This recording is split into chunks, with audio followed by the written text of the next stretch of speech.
Hello friends, welcome to my channel S study points में स्वागत है आप सभी का। तो चलिए आज हम सब सीखेंगे क्लास 6 का मैथ चैप्टर 4 का। चैप्टर का नाम है सांख्यिकी। तो चलिए 4 का हम एक वाले क्वेश्चन को देखते हैं। तो यहाँ दिया हुआ है अभ्यास 4 का एक, जिसमें 3 क्वेश्चन है। बहुत ही इजी है और बहुत थोड़े से क्वेश्चन है, सिर्फ 3 ही है। तो चलिए सॉल्व करते हैं। पहला क्वेश्चन देखिए, दिया हुआ है किसी मोहल्ले में 10 परिवारों में सदस्यों की संख्या निम्नवत ज्ञात की गई है। तो किसी मोहल्ला में मतलब किसी मोहल्ले के परिवार में 10 सदस्य हैं और ये संख्या दी हुई है। तो दिया है क्वेश्चन कि इस जो संख्या दी हुई इसे आंकड़ों को आरोही क्रम में व्यवस्थित कीजिए। तो चलिए हम लोग देखते हैं कि इस क्वेश्चन को कैसे सॉल्व किया जाएगा। इसे इन आंकड़ों को आरोही क्रम में लिखते हैं, छोटे से बड़े क्रम, छोटी संख्या से हम बढ़ते हुए क्रम में लिखेंगे। तो पहले क्वेश्चन को हम लिख लेते हैं।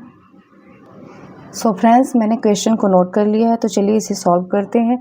दिया हुआ है किसी मोहल्ले में परिवारों की संख्या 10 है, तो इसे आरोही क्रम में व्यवस्थित कीजिए। तो चलिए हम आरोही क्रम में पहले इसे लिख लेंगे।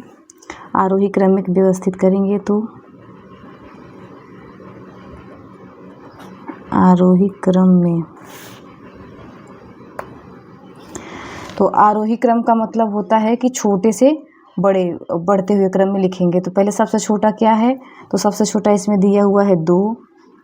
फिर उसके बाद क्या है, 3 है। 3 के बाद कौन सी संख्या है, 3 कितना है, 2 3 है, डबल है। उसके बाद फिर क्या है, फिर 4 है। फिर 4 के बाद कौन सी संख्या है, 5 है। 5 के बाद कौन सी संख्या, एक ही 5 है। 6 है, 6 डबल है, एक यहाँ पे है, एक यहाँ पे है, तो 2 बार हम 6 लिख लेंगे। उसके बाद क्या है, फिर 6 के बाद 7 है, 7 है। उसके बाद क्या है, 7 एक ही है, फिर क्या है, 8 है, फिर क्या है, 9 है। तो चलिए देख लेते हैं कि इसमें सदस्यों की संख्या जो ये आंकड़े दिए हुए हैं पूरा है कि नहीं।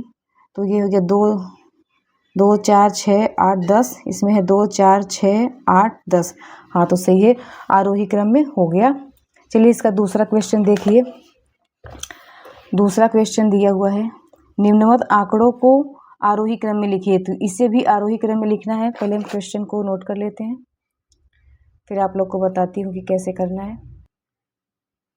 तो फ्रेंड्स, मैंने क्वेश्चन को नोट कर लिया है। इसमें भी पूछा है कि आरोही क्रम में व्यवस्थित कीजिए। तो हम आरोही क्रम में व्यवस्थित करेंगे। आरोही क्रम में, जैसा कि मैंने अभी आप लोग को बताया कि आरोही क्रम का मतलब होता है छोटे से बढ़ते हुए क्रम में। तो चलिए लिख लेंगे। सबसे छोटा कौन सा है, 2 है, 2 को लिखेंगे। फिर इसके बाद 2 के बाद कौन सी संख्या है, 4 है। 4 के बाद क्या है, 6 है। 6 के बाद कौन सी संख्या है, यहाँ पे 9 है। 9 के बाद कौन सी संख्या है, 12 है। फिर 12 के बाद क्या है, 22 है। फिर 22 के बाद क्या है, 23 है। 23 के बाद 24 है। तो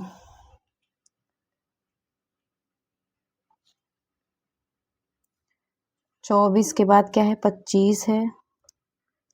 फिर 25 के बाद देखिए क्या है, 26 तो है नहीं। फिर क्या है, 27 भी नहीं है, 29 है। 29 के बाद क्या है, 30 तो कहीं है नहीं, 31 भी नहीं है, 32 भी नहीं है, हो सॉरी 32 है, ये 32 है।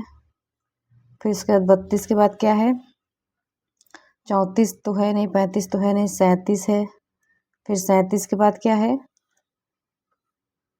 42 है। 42 के बाद क्या है, 44 है। तो ये रहा। इसे हम एक बार व्यवस्थित, सही आंकड़े व्यवस्थित हुए हैं आरोही क्रम में कि नहीं, इसलिए हम एक बार देख लेंगे कि ऊपर वाली संख्या जो दी है, जो क्वेश्चन दिया है, जितने डिजिट का वो है उतना ये है कि नहीं। तो चलिए इसे देख लेते हैं।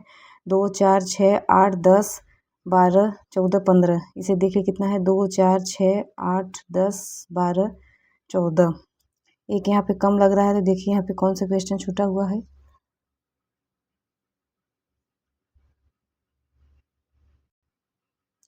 सो फ्रेंड्स, यहाँ पे 6 की जगह 8 छूट गया था, तो यहाँ 8 लिख लेंगे। 8 है, फिर 9 है। इसके आगे देखिए तीसरे नंबर क्वेश्चन को।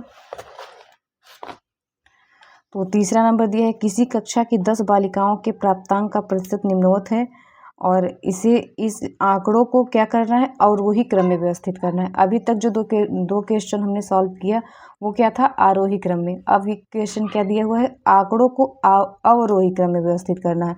अवरोही का मतलब है छोटे से बड़े से छोटे में। अभी तक हम छोटे से बड़े में लिख रहे थे, घटते हुए क्रम से बढ़ते में। अब क्या करेंगे, हम बढ़ते हुए क्रम से घटते करेंगे।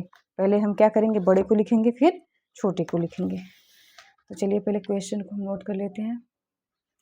तो फ्रेंड्स तीसरा नंबर क्वेश्चन को देखिए, 10 बालिकाओं के प्राप्तांक का प्रतिशत इस प्रकार है। तो इसे हम क्या करेंगे, अवरोही क्रम में व्यवस्थित कर रहा है। इन आंकड़ों को अवरोही क्रम में व्यवस्थित करना है। तो चलिए पहले हम अवरोही क्रम में व्यवस्थित कर लेते हैं।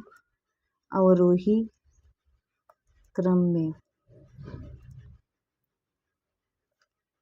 इन्हें अवरोही क्रम में व्यवस्थित करेंगे। अवरोही का मतलब होता है पहले हम क्या करेंगे, बड़ी वाली संख्या के लिखेंगे। आरोही का मतलब तो पहले छोटी वाली संख्या से बढ़ते हुए क्रम में जाएंगे। अब क्या है कि पहले हम बढ़ते हुए से छोटे हुए में जाएंगे, छोटी संख्या लिखेंगे। तो सबसे बड़ा संख्या क्या है इसमें, तो सबसे बड़ा 75 है। 75 हो जाएगा। 75 के बाद क्या है, 74 है। 74 के बाद क्या है, 73 है। 73 के बाद क्या है, 72, 71 तो है नहीं। फिर क्या है, 67 है। फिर क्या है, 67 के बाद 61 है। 62 है। 62 के बाद 61 है। 61 के बाद कौन सी संख्या है, तो 57 है। 57 के बाद क्या है, 55 है। 55 के बाद कौन सी संख्या है, 53, 52 तो है नहीं। 42 है। 42 के बाद क्या है, 33 है। तो सांख्यिकी वाले चैप्टर से 4 के ए से इतने ही क्वेश्चन थे, 3 ही।